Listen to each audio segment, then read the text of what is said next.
Well, thanks for coming, everyone. A fair number of people I know here have never been to an EA event before, so I might just quickly describe what we're all about. EA is about doing good smartly, maybe. That's kind of how I'd put it. Effectively, thank you. Effective altruism, not just wishy-washy platitudes and the sort, but actually working out how to optimally do good, whatever good means, and that's half the discussion, is what does good mean. Anyway, so my presentation today is about universal basic income. I haven't had as much time as I would have liked to prepare it, so the format and stuff will reflect that, but it's a fun topic, and I think everyone's going to probably enjoy some of the arguments and things we see here. Cool, so about me, I did a Bachelor of Science here, majoring in geography. Just finished an honours project on the psychology of climate change denialism, probably pursuing a PhD in psychology at some point, and my research interest is conflict. I love it. It's the best thing ever. It's so good. So in this presentation, what I want to do is define everything, obviously, and scope and all that sort of thing. Contextualise the ideas, bit of history to a lot of this stuff, of course, being politics. What I'm going to do, which is a bit different to maybe some talks, is the focus of this, and most of the slides in here are just looking at all of the objections that people give to the idea. And then I'm going to discuss the implications for effective altruism. So, universal basic income is basically the idea that the current welfare system in most countries in the world should be overhauled and replaced. It's a policy proposal with a universal basic income. So universal means there's no conditions to it. It's not, for example, means tested, income tested, anything like that. It's a right, not a privilege. A universal human right, or maybe an unconditional human right. We'll get to some of the complexities around that. It's basic, so it's enough to survive, not to thrive, and it's not enough to survive. So you can live on this. It's not going to be anything fancy, but you can live on it. And it's cash payments. That's really important because it gives people the opportunity to do whatever they want with the money, as opposed to, for example, food stamps or that sort of thing. Lots of other names for it: unconditional basic income, citizens' basic income guarantee, basic living stipend, guaranteed annual income, universal income security program, universal demigrant. Andrew Yang, who ran for president in the United States just recently, called it a freedom dividend because his focus group said, hey, the Americans will love that. That was, he tried all these different combinations of terms, and that was the one that polled best with the focus group. Notice the differences in framing for different cultural contexts, whether it's framed as a stipend, a dividend, whatever. In some more individualistic cultures, that works better. In some more collectivist cultures, it's better to frame it around rights. So there are some existing policies around the world similar to UBI, and historical policies as well. Just a few that I'm putting here. Universal social pension systems. Australia doesn't have one of these, but New Zealand does. They're like UBI, but they have one condition, which is that you're old.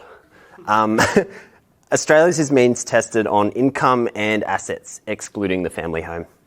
There's Bolsa Familia, which is in Brazil. There's a couple of really, really simple conditions. So child vaccination and school attendance. There's a lot of people who are benefited by this. This also doesn't meet the definition of basic income because it's not enough to live on. There is also the Alaska Permanent Fund dividend, which is a dividend on the oil that Alaska state-owned oil drilling makes, basically, the money that they make.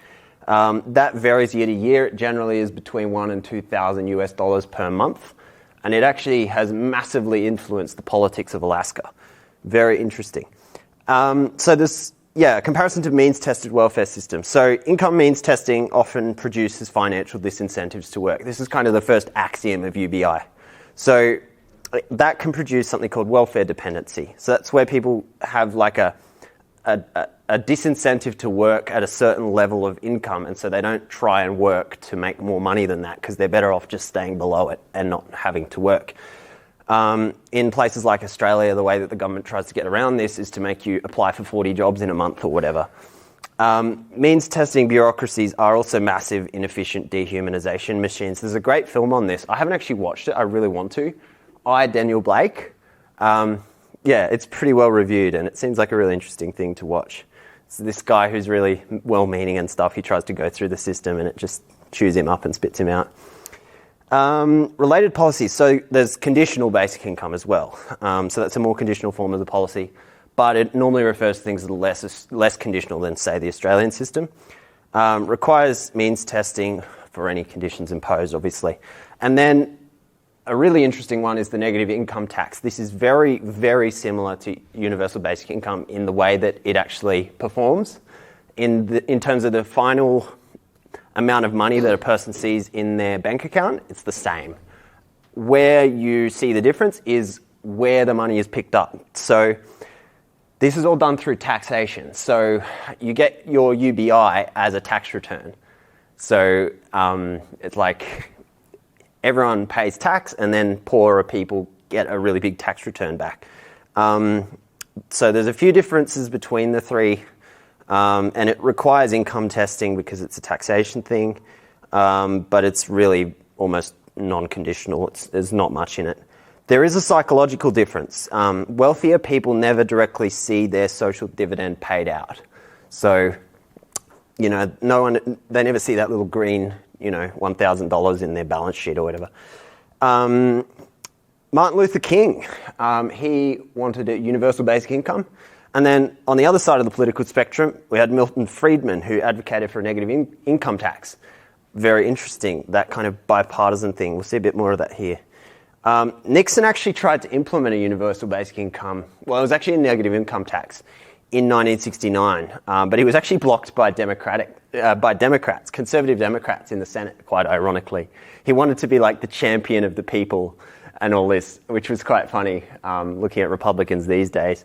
But the Democrats blocked him. They were like, we want it to be higher. And then it ended up getting stalled, and then stagflation happened, and the idea was lost. That, by the way, is all documented in this book here, if you're interested. Many trials around the world have been performed on UBI and NITs, often with very, very positive results. The largest negative income tax was income in Manitoba, Canada.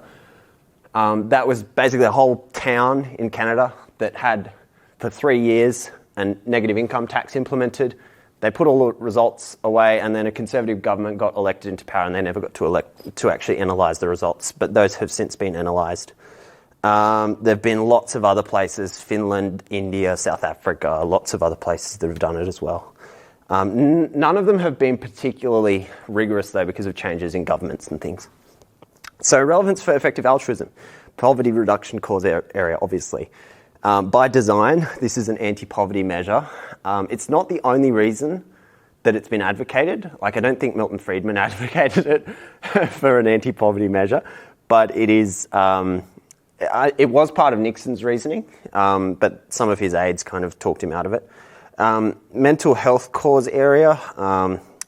Wage slavery is a common issue in Western society, but this forces employers to become ethical because employees can just walk. Which is kind of cool.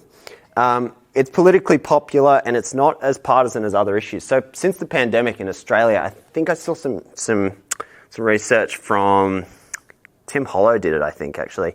Before the pandemic, it was something like 47% of people in Australia were in favour of UBI. Post-pandemic, I think this was like half a year ago, it was like 58%, so it jumped a lot. Because people can see, with the direct payments that are going on, it's not really causing that many problems. Relatively easy to build coalitions, which I think is kind of interesting. So it seems like such an obvious policy to implement, right? And we don't have it. So the question for tonight's talk is, are there legitimate reasons why we don't have it? Or is it actually something worth advocating? Now, me personally, I would definitely vote for this if a referendum were held today. I know a lot of people who wouldn't, but personally I would. And this is a bias. Absolutely. So there's something called directionally motivated reasoning, and there's investments and sunk costs here, which can incentivize someone like me to conveniently forget certain things when I'm reasoning about something like this, right? So maybe I want to be seen as a competent researcher or whatever. So confirmation bias can kick in here. Other people are also likely to have investments that cloud their reasoning, and this is why we don't have consensus, even though it is a relatively popular issue. It's funny, what you see is kind of factions within different parts of the political spectrum that agree and disagree, even though they're in the same camp in other ways. So today we're going to try and do something called actively open-minded thinking, which is something that professional debaters try to cultivate. We're going to try and put ourselves in the perspective of someone who doesn't like this. It's the tendency to evaluate arguments and evidence without undue bias from one's own private beliefs. This metric was defined to measure how well a person deals with confirmation bias. UBI is not implemented, so there must be some reasons for that people hold, and that's what we're going to explore today. So we're going to steelman the position. That's the opposite of doing the straw man fallacy. So we're going to construct an argument that's hard to tear down. This is a really widely discussed issue. So there's essentially an algorithm we can follow here, which is go online, look for hilarious comments and things, put them all together and work out what the commonalities are. So what I've done is basically that. Let's go with a list of objections. So a lot of these are going to look daft, so I haven't actually copied them verbatim. What I've done instead is kind of been charitable with them and taken the bits that are actually saying something and taken out all the insults and that sort of thing. Because there are underlying premises. Like, people don't say this stuff. Like, people get angry and then they express their anger, but people also have kind of substance to their anger as well sometimes. So let's start with the bipartisan and non-partisan objections. UBI is unaffordable. This is probably the second most common objection that you hear, or the most common, depending how it's looked at. So here's a couple of quotes. It would bankrupt the government. Or the second one is from a friend of mine I was chatting with last night.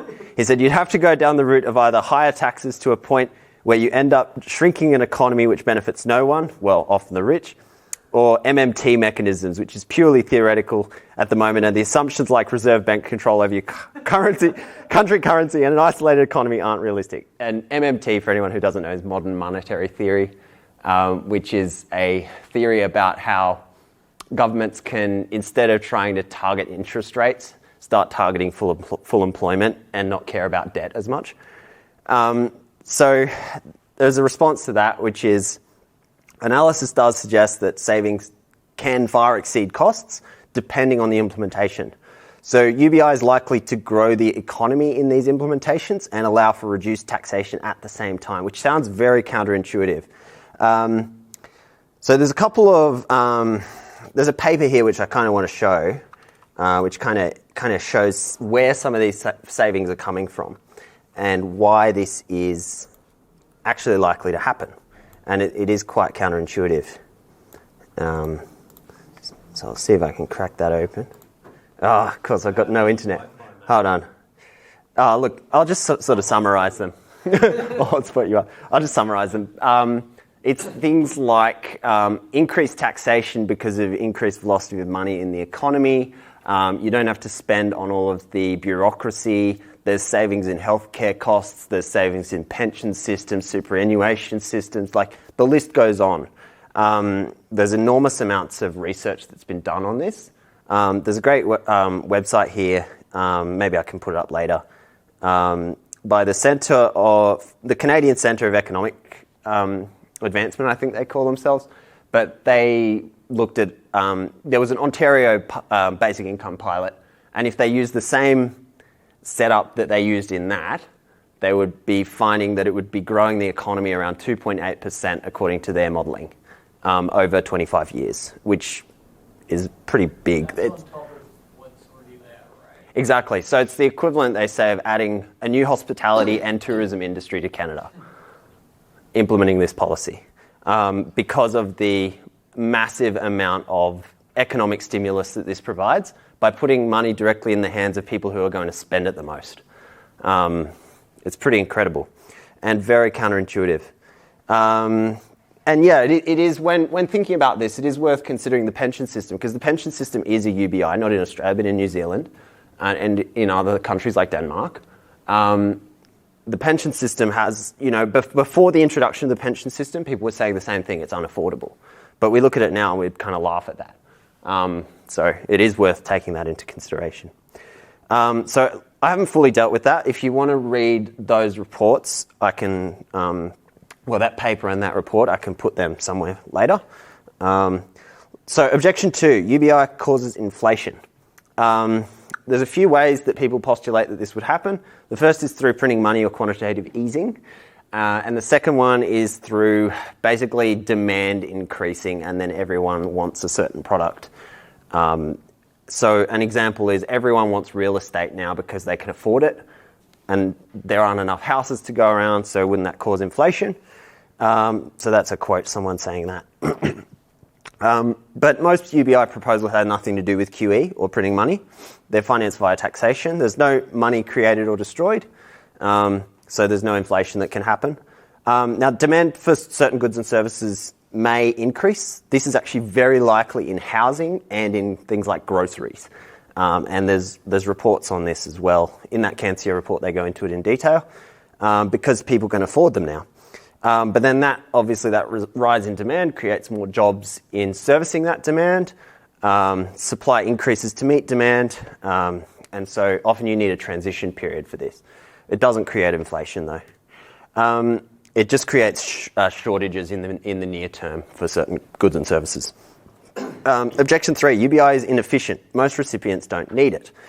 To give someone money who doesn't need it is a waste of government money. It would be significantly cheaper to provide money just to those who need it. This is kind of a moral claim, but it kind of ignores the cost of means testing, the psychological benefits and the reduced stigma of UBI, the economic stimulus effects of UBI, the cost of social harms like mental health issues caused by financial insecurity, issues with welfare dependency, failures of service uptake. The list goes on. And of course, UBI provides all of that. So of course, it's very easy to argue that all people need that. So I'm not very convinced by that one, but it's there as an objection. Objection 4, welfare should be temporary. So programs like welfare and unemployment should be temporary programs to offer assistance, not a fixed solution to providing income to individuals. Now, it's hard to be charitable with something like this because they haven't really given a good reason why. But if we kind of think, okay, what's the good reason why? I'm sure they've got one. I'm sure, maybe.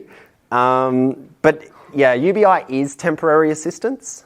You can think of it that way because it's premised on income. Once you start earning more, you don't get as much money as you're paying through taxation. So, yeah, I don't know. I don't really follow that objection.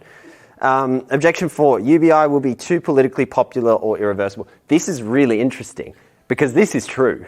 This is very, very true, right? Anybody who tries to reduce it will be booted out of office. Much harder to reverse once it's implemented. There are a number of associated issues with this as well. So this actually happened in Alaska. So I think it was the reigning Democratic governor was like, we're not making enough oil. We're going to have to reduce these payments. And then they kicked him out and voted in the Republican who did all this horrible stuff in other areas. So, because it becomes this issue that makes or breaks a politician. Now, that's a real issue with an oil currency, like an oil economy. But a national UBI would be premised on tax revenue, which is far less volatile. It's more diversified, however you want to think of it. You can think of the citizens as shareholders, and this is why Andrew Yang framed as a dividend, right? It's a dividend on economic growth, right? So I don't really agree with that either, even though it's very interesting to think about, and it's true that it does cause, like it will be extremely politically popular. It already is in Australia, even though we don't have it. So we get to the economic left objections. That's all the non-partisan ones done. So UBI, this is really common for some reason, this one. UBI wouldn't change the fundamental nature of class relations or the growth mindset. Elites will use UBI to save themselves from an uprising. I think American communists love this objection in particular. I mean, you can read that. It's all just the same stuff, right? The rich need to die, and they're not going to die if we have UBI, right? They're going to use it to save themselves, Yeah, righto. I mean, that... Why people particularly care about class relations absent poverty? Exactly, right?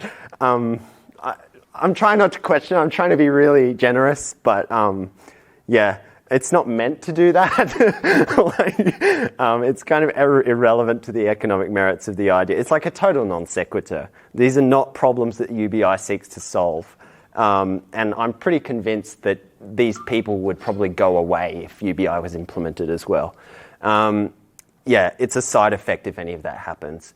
It's the same with economic inequality, actually. UBI is not necessarily a solution to economic inequality. It's not proposed that way. If it happens, which it does, to reduce economic inequality, that's more of a side effect than the reason for its implementation.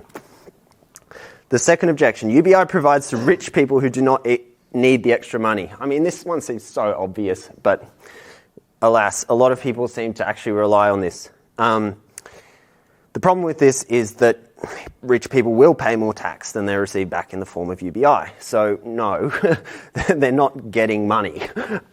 It looks like they're getting money, and that's why it becomes politically popular. It's like Medicare. Like, everyone here is paying for Medicare through taxation, but we all get to benefit from it, so we all think that we're not. Kind of. It's interesting psychology of it. But that's kind of the really great thing about UBI. And this is why it's so politically popular as well, is everyone sees that benefit directly, even though the tax rates change. Cool. Objection 3, UBI is geographically unjust. The cost of living is vastly different in different places. True, to a large extent. Another interesting one to think about, right? So what's the cost of living in Canberra? Like, high? What's the cost of living in Albury, DJ? Yeah, like a third, right? So if I'm getting paid $1,000 a month and everything else is equal, I'm probably just going to move to Albury, right? And there'd be a lot of people who'd probably do stuff like that.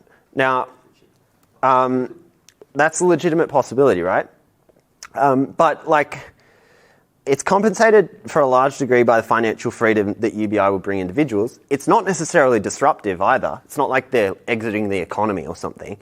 And migration out of cities may occur to some extent, but jobs and other opportunities will remain as pull factors in cities. We've seen this with Melbourne, and to a lesser extent some of the other bigger cities in coronavirus. Is Melbourne's housing prices have plummeted because everyone's just gotten out of there because they don't want to be locked down and whatnot. And like, these things can happen with policy changes or with, in this case, a crisis, but it's not bad, it's just change. But a lot of people will interpret it as bad. Objection 4, UBI will further marginalise poor people. So Andrew Yang's plan included a 10% value-added tax, VAT, to finance the part of the proposal that wasn't directly financed by reduced healthcare costs and by increased taxation and a few other things. The objection goes, you know, poor people transact more often, so they're going to be disproportionately impacted. Well, relative to their income, they transact more often. This was actually an issue in... there's a bit more here too. So there's also the idea that, you know, if you're going to implement a UBI, you're going to be getting rid of minimum wage, you're going to be getting rid of, you know, social health, you're going to be getting rid of all this other stuff, you know, is kind of the premise here as well. With VATs, that is a fair critique. It was an issue in Australia with the introduction of the GST. It's why John Howard had to sit down with a couple of Western Australian Greens senators to kind of work out what was and wasn't covered by GST. So that's worth considering. But again, value-added taxes are a kind of marginal way that is normally chosen to finance UBI. It's not mainstream. I think Yang's is the only that I know of that relies on a VAT or similar. And yeah, with the rest of it, it's a fair critique of certain proposals again, but there's a good quote from Guy Standing. There's nothing in the concept of UBI to suggest that it should replace other benefits, so there's no reason to claim that it would increase poverty. Guy Standing is one of the premier academics on UBI at London School of Economics, and he's right about that. You don't have to design it so it increases poverty. That's a decision that a government makes. In Canada, there was talk of introducing a UBI just before I think Harper got into power, about 2004. And the particular policy proposal was actually going to disproportionately hurt poor people. But there was like massive uproar about that and it never got through. So, you know, that's a policy decision. Objection 5, UBI will be used as a tool of class warfare. Right-wingers and rich people support the idea, and this includes Mark Zuckerberg, Elon Musk, people like Milton Friedman, you know, the holy economist of the libertarians. So there must be ulterior motives, goes the logic. They're seeking to buy you off as a voter so that they can destroy the welfare state. It's a Trojan horse for the libertarians, all this sort of thing. Are these objections on YouTube? They're from all over the place. I've been for about 2 or 3 months just kind of, whenever I see one, I grab it. So some UBI proposals include abolishing the minimum wage, dismantling all social safety nets and so on. But again, most mainstream proposals represent a sizable transfer of wealth from the current, saved from current externalities and inefficiencies and transferred to ordinary people, as well as sometimes increased taxation on rich people. Now, due to increased bargaining power of citizens, minimum wage laws, pensions and superannuation could well become less necessary in UBI. That is actually worth consideration, because if you think about it, the purpose of minimum wage is to give employees bargaining power. Now, if you're able to just walk from a job anyway, the employer is then forced to make that job good enough that you'd want to do it of your own accord anyway, right? So, you know, it is worth considering whether minimum wage laws could be abolished. I personally am not in favour of it, but in the long run, who knows, maybe society would go in that direction. There could be good reasons to do it. So, yeah, it's not a dumb argument, it's just something that is worth consideration. UBI is a privileged first world idea. This is another sort of theme that we see. This is actually interesting. So if you're not okay with the concept of lowest class citizens of a first world country being taxed to fund a UBI for the third world, then you have no place arguing for UBI as a human right. Now, I actually agree with that argument. I think there's something to that, right? UBI concepts are reliant on a globalized supply chain that's 100% dependent on marginalized labor, makes the first world prosper at the expense of the disparity of wealth in the downstream of retail. So, I mean, this is a critique of all supposed universal human rights, which is basically that they have to be administered by states, and states have jurisdictions. The UN doesn't really have the hard power to enforce any of this stuff, or the soft power at this point. So, I mean, this is more a criticism of the universality of human rights. Like, for example, if you look at Canada's charter, right? They've got a Declaration of Rights. It's got like access to housing, access to food security, all this sort of stuff in it. That's Canada, you know. Same with America's Bill of Rights and whatnot. Like, yeah, it's an interesting thing to think about. But if we just think about, and that's ultimately why it relates to the notion of open borders and labour liberalisation. I mean, we've had trade liberalisation over the last 30, 40 years. This is the idea of labour liberalisation, another thing that's explored in depth in that book. Highly recommended. So it's also important to note that some of the countries most likely to implement UBI in the near future include places like South Africa, India, Namibia, places like this that have the most experience with it, and it could become a right within that country. So again, I don't think it's a killer of an argument. It's not going to destroy the idea. Objection 7, federal job guarantee or raising minimum wage is better policy. This is Bernie Sanders in a nutshell, right? This is why he never supported it, even though Andrew Yang and Tulsi Gabbard, both the other kind of lefty candidates in the American election, supported it. Richard Wolff is a prominent economist, and if you kind of want to know where this reasoning comes from, go and look up his videos. It's related to old-style Keynesian economics, but it's also got a bit of MMT in there and stuff like that. So it goes along with views like everyone should have the opportunity to make money, but it shouldn't just be handed out to them. Now, that sounds kind of right-wing, but it's actually not. It's within this idea that there is dignity in labour itself, and what people are missing is the ability to give their labour rather than just having a cash transfer.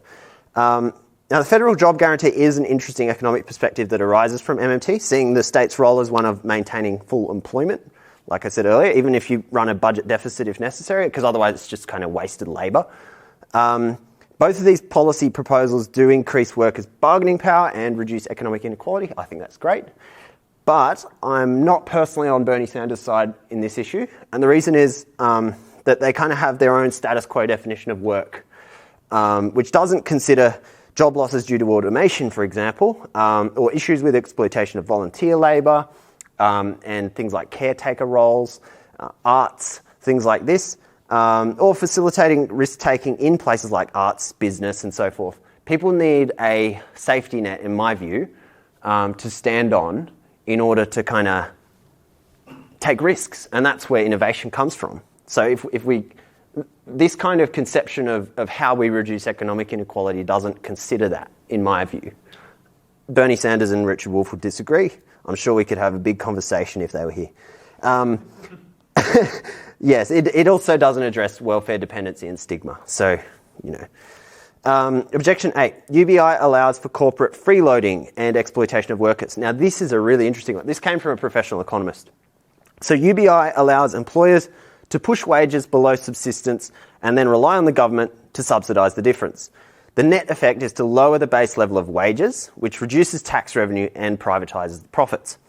It also disincentivises innovation because labour is then so cheap.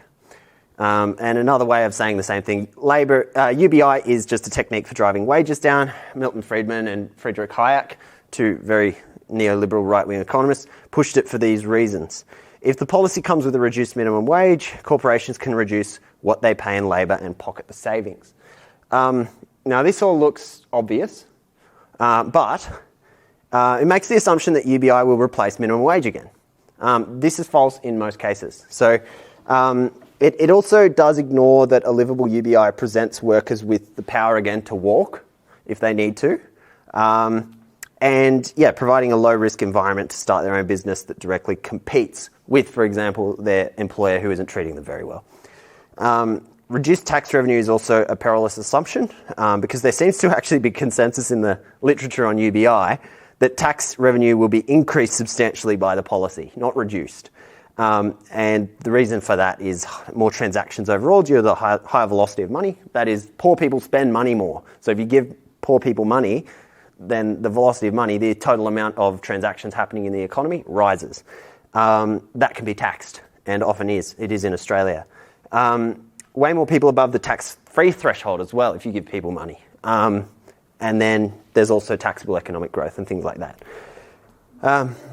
You're not convinced? Can you go over that response a bit more? Because Yep. I'm not seeing how you can prevent employers from increasing wages, even if it's not the intention. So are we removing the minimum wage, in what you're asking here? Or are we keeping the minimum wage and then just adding a UBI? Okay, so you're saying if the society decided to keep their minimum wage, Yep. that would be a kind of safety net for people. Yep. So employers wouldn't be able to. Yeah, this couldn't happen if the minimum wage was kept, right? This objection here. UBI allowing employers to push wages below subsistence level. That can't happen if, by law, they're above subsistence level, right? But if we do get rid of the minimum wage, as some UBI proposals do, then this objection is something to consider. Does it make sense though if the UBI is at least subsistence level, unless wages are somehow negative, in which case UBI by definition is at least subsistence level, so that's what the basic is. Sorry, go on. So the objection just seems incoherent then. We might say the wage someone is paid is below subsistence level, but by definition they're also getting a UBI, so they must be above. Exactly. This is more of a class warfare perspective. This guy is very much in Richard Wolff and Bernie Sanders' lane when it comes to how he thinks about economics. And Yeah.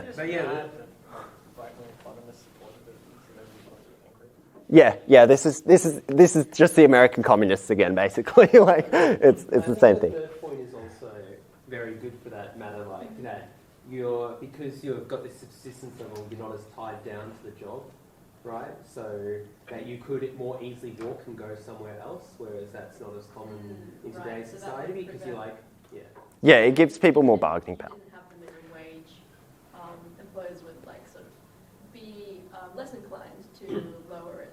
Yeah, right. If you're getting a subsistence level and someone says, "I'll pay you $5 an hour to do this hard job," you're like, "F you! I'd rather find someone else to start my own business." I'd rather go do my own job that actually produces me benefit. More because they want to be more attractive. But there's always people in the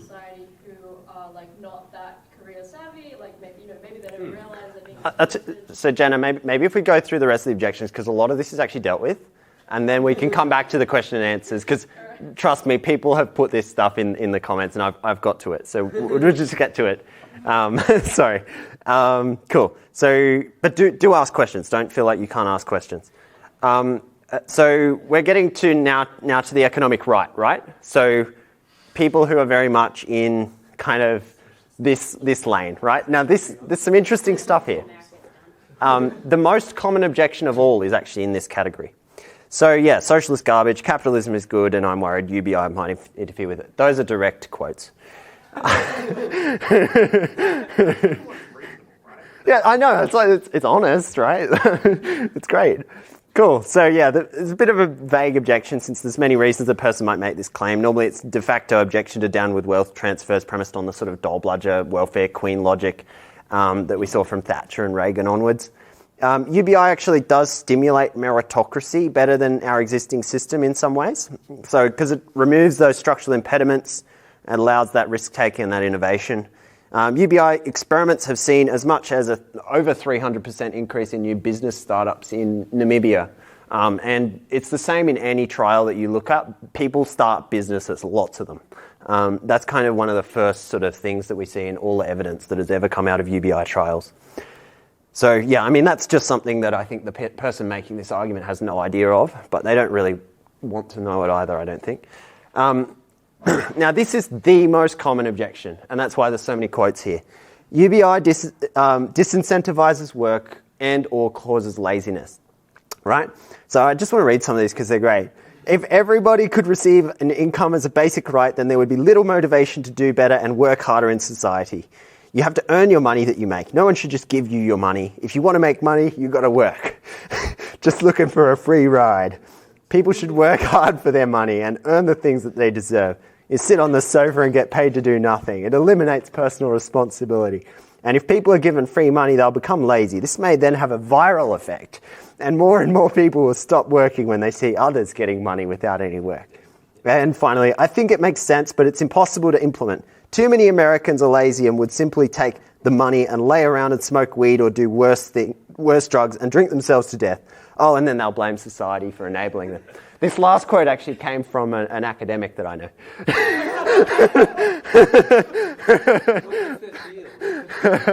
Probably not social policy.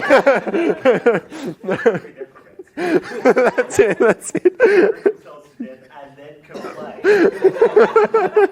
I think Zach's onto it. So what do you say to this, right? What do you say to this? Well, to be charitable, right?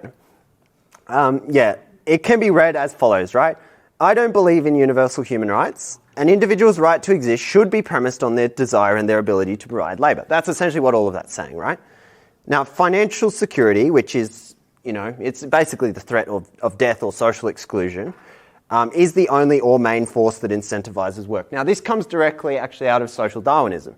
Same ideology that Nazism came out of.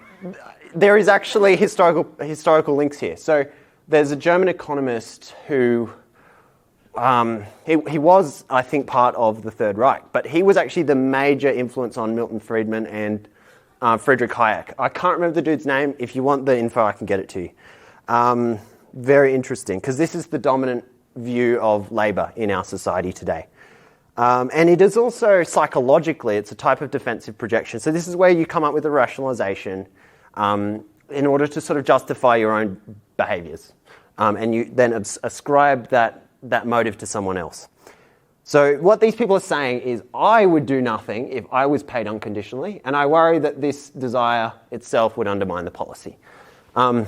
Fair, but that's projection. It's not actually an indication of other people's beliefs and intentions. This entire book was written about just this objection. You can see how thick that is. And the premise of this book can be summed up as, people are trustworthy.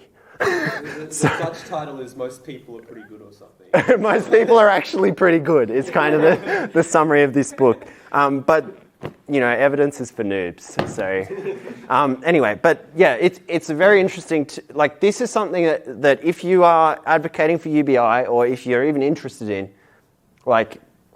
you'll see this everywhere.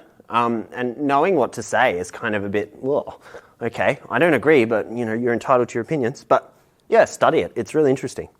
Now, this is a great cartoon, actually. I'll just read it out. Maybe I can zoom in. Can you all read that, or? My eyes are bad, so I'm projecting. So, do you want me to turn the lights off? Would that help? Lights off. Dim 1, dim 2, dim 1. Oh man, that's cool.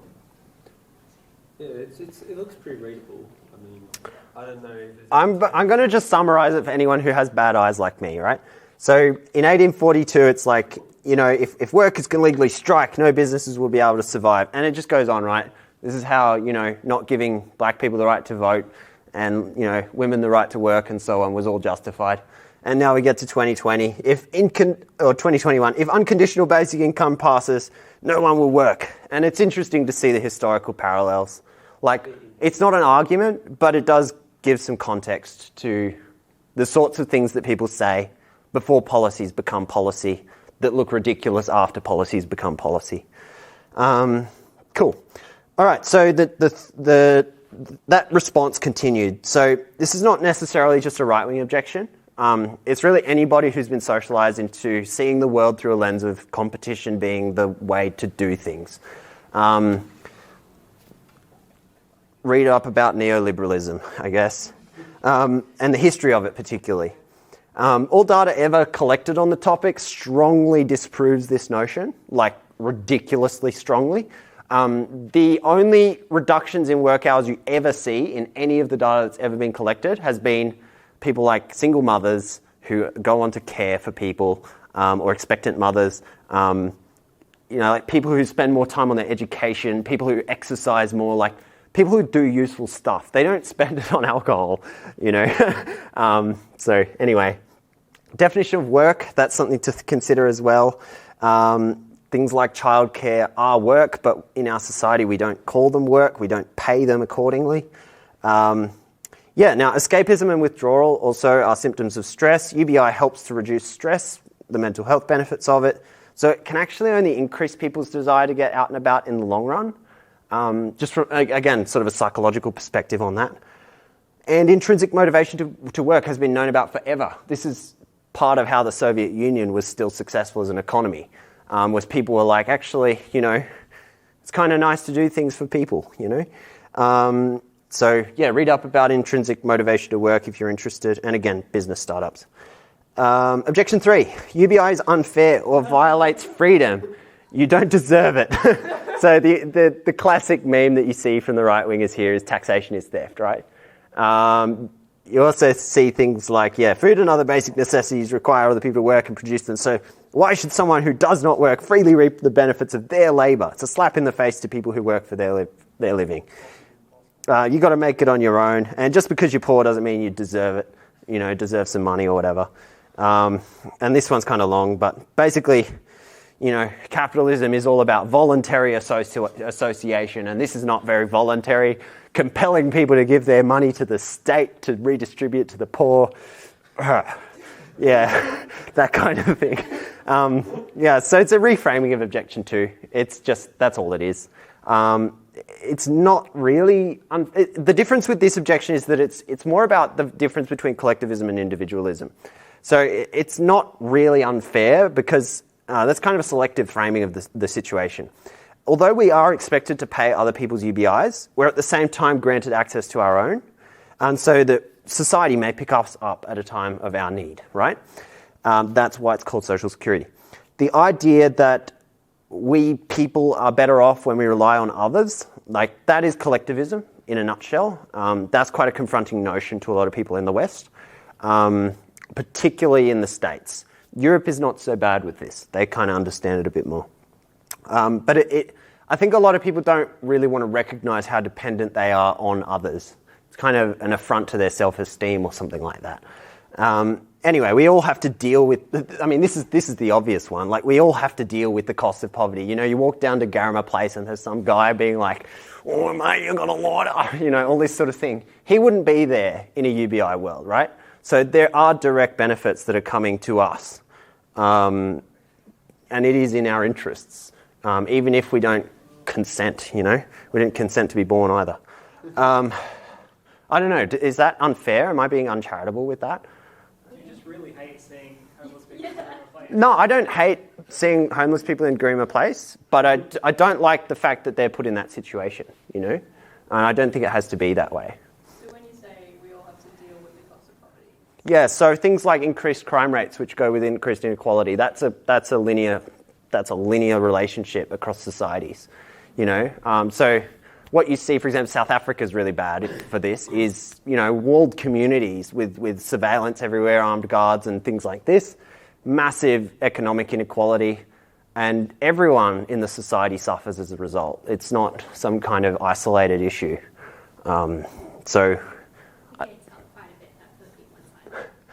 Yeah, but they have to build them, and then they have to deal with the fact that they might get hijacked at a light or something like that. Your freedom is restricted, ultimately. I mean, what if you want to, go for a walk in the park? But you're like, even if you are someone who supposedly benefits from this system, you're not really benefiting in these sorts of ways. Benefit from the innovation that the poor people could potentially bring. That's the other thing. Yeah, exactly. Economic inequality is a drain on economic growth is kind of the point there. Exactly. Objection 4, UBI is money for nothing and chicks for free. This is straight out of Dire Straits. I've seen it. I've seen this used as an objection to UBI, and I just thought it was funny to put in here. But again, it's projection. I would use the money to purchase the service of prostitutes, which of course I don't deserve, having not earned the money. This is clearly perverse, but the response to this is really obvious. Thanks to their increased bargaining power, those prostitutes might be a bit more expensive and discerning than this person expects after the introduction of UBI. And this is a practical example of how UBI will change the economy, right? Workers get to walk. Objection 5, UBI will cause economic immigration. Potentially causes massive economic immigration associated problem like increased tax burden. Again, this is like a wolf whistle for racists, or what? No, a wolf whistle. What do they call it? Dog whistle. That's different. But it's also an interesting consideration. It's kind of the parallel from the right of the geographical justice critique, right? And this again is a discussion about open borders. It's got nothing to do with UBI. It's kind of off topic. But it is worth mentioning, each individual who arrives in a country creates jobs by contributing to demand for services, and they pay their own tax. They're not all just, you know, people who can't contribute or something. Now we get to the status quoism objections. Again, these are non-partisan, but they're all premised around this kind of, I don't want to think about it. So there is no need to seek to change the status quo. We already have safety nets. The current welfare system works fine. UBI advocates use inaccurate statistics to discredit a current welfare system that is doing wonders, and it's simply unnecessary. It is a basic fundamental human right to not starve or not be homeless, but we have programs for this, right? So this objection could only be made from a place of extreme privilege, I think it's fair to say. The current welfare system doesn't work fine. We've already talked about partly why that is.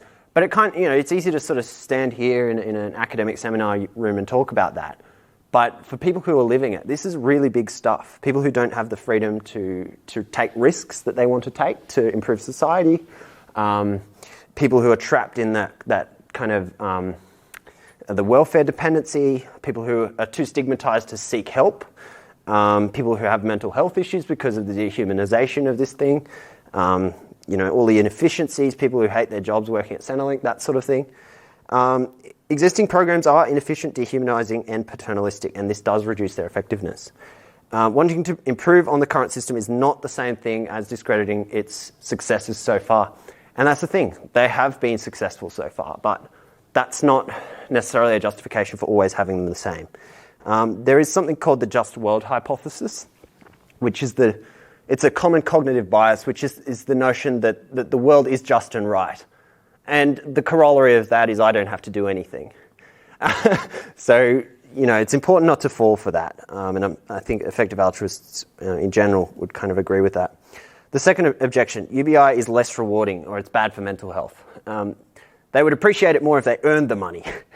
You'll lose purpose in life. Jobs give this. These are both things that I've seen. Again, I think this is really paternalistic. I know what other people need better than they do, whereas UBI is, well, give them the power to make the decision for themselves. It's unwarranted, it's prejudiced, and it's projection. Objection 3, UBI is not going to happen. It just ain't going to happen. And then what you see is the kind of but language. But, that's right. Sounds good on paper, that's right. You're a utopian. I remember when I was that idealistic. I think it makes sense, but, all that sort of thing, right? More defense mechanisms here. The thought of change makes me uncomfortable. It's not a wonderful idea. I don't want to think about it. That's what they're saying, right? That's denial. That's reaction formation. There are other Freudian defense mechanisms that can be chucked in there as well. The ideas are causing stress in the form of cognitive dissonance, and they need to find some way to defend themselves from that stress, right? That's essentially what's happening. Now, the point that, again, Rutger Bregman makes is that the status quo is really the utopian position. Because it's clearly not working as well as it needs to be. What is unrealistic? What is realistic? It's kind of important to think about things like the Overton window and what is considered acceptable discourse and what is not. So, implications for EA. That's the end of all the objections. I believe UBI is a cause worth exploring and probably a cause worth championing. But it does cut to the very core of our assumptions about others, ourselves, and our place in society. Rutger Bregman's books, read them if you are interested in these ideas. He's a Dutch historian who's kind of dedicated, 10 years to just putting it down on paper, exploring the idea, talking with people, all that sort of thing. He's the guy who influenced Andrew Yang. He's also the guy who influenced me and many other people I know. He's a very good communicator. Another takeaway from this talk, I hope, is that actively open-minded thinking can help us to understand an idea from an outsider's perspective, even if it's a lot of mental work. And I would add also, even if we don't agree with the objections, even if we think, there's a hole in that or whatever. Take every opportunity to engage with people who are a bit hesitant about UBI.